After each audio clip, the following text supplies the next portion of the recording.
వారు ఒక సందర్భంలో రెండు ఇష్యూస్ ఇవి. ఒకటి వివేకానంద రెడ్డి గారి తాలూకా హత్యకి సంబంధించినటువంటి ఇష్యూ, రెండోది ఈ ఆస్తులకు సంబంధించినటువంటి దాని మీద వారు ఎప్పటికప్పుడు మాట్లాడుతూ ఉన్నారు. నా ఉద్దేశం ఏంటంటే, సరే మనం వివేకానంద రెడ్డి గారి హత్య గురించి మాట్లాడితే వారు ఆస్తుల గురించి మాట్లాడతారు, మనం ఆస్తుల గురించి మాట్లాడితేనేమో వారు వివేకానంద రెడ్డి గారి హత్య గురించి మాట్లాడతారు. సో దీని మీద మేము పెద్దగా క్లారిటీ ఇవ్వాల్సినటువంటి పని లేదు. ఎందుకంటే గతంలో ఈ ఆస్తుల విషయం మీద మా ప్రసాద్ రెడ్డి, రాజమౌళి ప్రసాద్ రెడ్డి గారు మాట్లాడారు, అది చూస్తే తెలుస్తుంది. వివేకానంద రెడ్డి గారి హత్య కేసు సంబంధించినటువంటి దాంట్లో అవినాష్ రెడ్డి గారు కూడా చాలా వివరంగా చెప్పారు. ఇవన్నీ పక్కన పెడితే జగన్మోహన్ రెడ్డి గారిని నమ్ముకొని ఉన్నటువంటి కోట్లాది మంది ప్రజలు ఈ రాష్ట్రంలో ఉన్నారు. లక్షలాది మంది వైఎస్ఆర్ కాంగ్రెస్ పార్టీ కార్యకర్తలు ఉన్నారు. దయచేసి మా తాలూకా మా పార్టీ కార్యకర్తల మాటగా, వైఎస్ఆర్ కాంగ్రెస్ పార్టీ నాయకత్వం మాటగా మరొకసారి మీ ద్వారా వారికి చెప్తా ఉన్నా, మీరు దయచేసి మీ రాజకీయ అవసరాల కోసం జగన్మోహన్ రెడ్డి గారి తాలూకా వ్యక్తిత్వ హననాన్ని పాల్పడకండి. కేవలం జగన్మోహన్ రెడ్డి గారి తాలూకా క్యారెక్టర్ అసాసినేట్ చేసి తద్వారా రాజకీయంగా లబ్ధి పొందుదాం అనేటువంటి, ఎవరికో రాజకీయంగా లబ్ధి పొందుదాం అనేటువంటి ప్రయత్నం మానుకోండి. మీరు అనేక సందర్భాల్లో అనేక రకాలుగా జగన్మోహన్ రెడ్డి గారి మీద చేస్తున్నటువంటి ఆరోపణల మీద మేము కూడా గ్రామాల్లోకి వెళ్ళినప్పుడు, ప్రజల్లోకి వెళ్ళినప్పుడు కార్యకర్తల నుంచి మా దగ్గర కూడా విపరీతమైనటువంటి ఒత్తిడి వస్తూ ఉంది. ఎందుకు ఇలా అని మేము కూడా ఓపిక పట్టి ఊరుకున్నాం. మా నాయకుడి దగ్గర కూడా అనేక సందర్భాల్లో ప్రస్తావించినప్పుడు దయచేసి ఏం మాట్లాడొద్దని చెప్పి గొప్ప మనసు చాటి మమ్మల్ని మాట్లాడొద్దు అని చెప్పి మాకు సూచించడం జరిగింది. కానీ వారు ఇంకా ఇదే కొనసాగిస్తే, వారు చెప్పినటువంటి అబద్ధాన్నే 10 సార్లు చెప్పి నిజం చేయాలనేటువంటి ప్రయత్నం చేస్తే ఇక మా నాయకుడు చెప్పినా సరే మా నాయకత్వం ఊరుకునేటువంటి పరిస్థితుల్లో లేదు.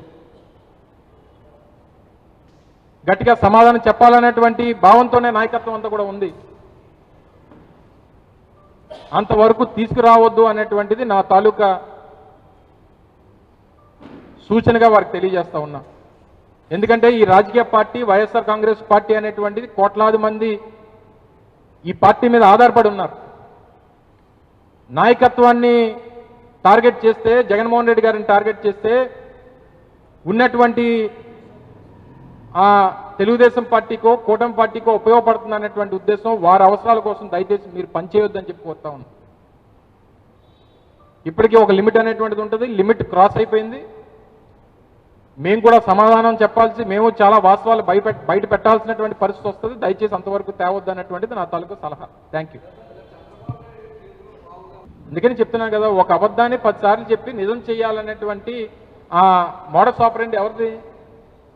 చంద్రబాబు నాయుడు గారు కదా. ఎప్పుడు కూడా ఒక ఏదైనా అబద్ధం చెప్తే దాన్ని 10 సార్లు చెప్తే 11వ జనం నమ్ముతారనేటువంటి ఆ విధానం చంద్రబాబు నాయుడు గారు. సో వారి తాలూకా విధాన సరళిలో, వారి విధానంలో వెళ్ళాలనేటువంటి ప్రయత్నంగా కనబడతా ఉంది. సో గట్టిగా మా వాళ్ళు ఎవరన్నా ఈ ఆస్తుల విషయంలో స్పందిస్తేనేమో నేను ఆస్తుల గురించి మాట్లాడలేదు, నేను వివేకానంద రెడ్డి గారి హత్య గురించి మాట్లాడాను అంటారు.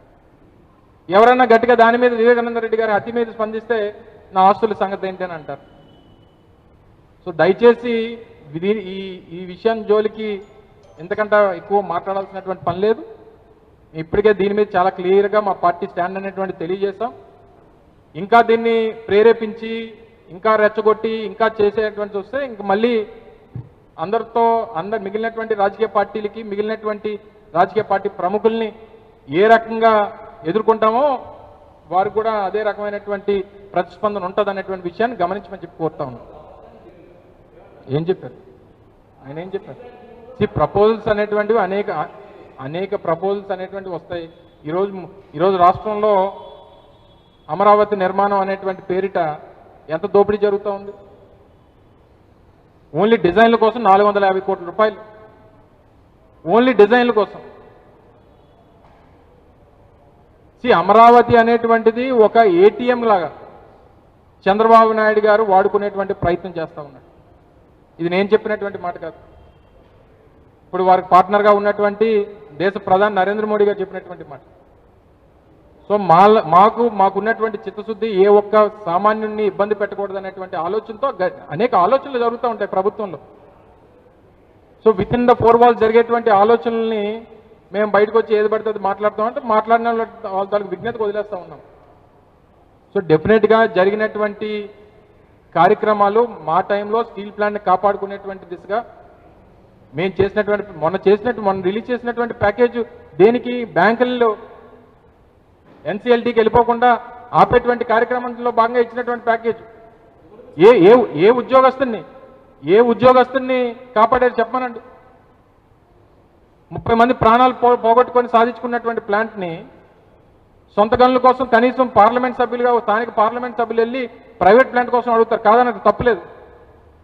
కానీ ఇబ్బంది పడుతున్నటువంటి ప్రభుత్వ రంగంలో ఉన్నటువంటి ప్లాంట్ని సొంత గనులు కేటాయించమని చెప్పి అడగలేనటువంటి పరిస్థితులు ప్రభుత్వం ఉందంటే ఎవరి చిత్తశుద్ధి ఏంటి అనేటువంటిది డెఫినెట్గా ప్రజలు నిర్ణయిస్తారు.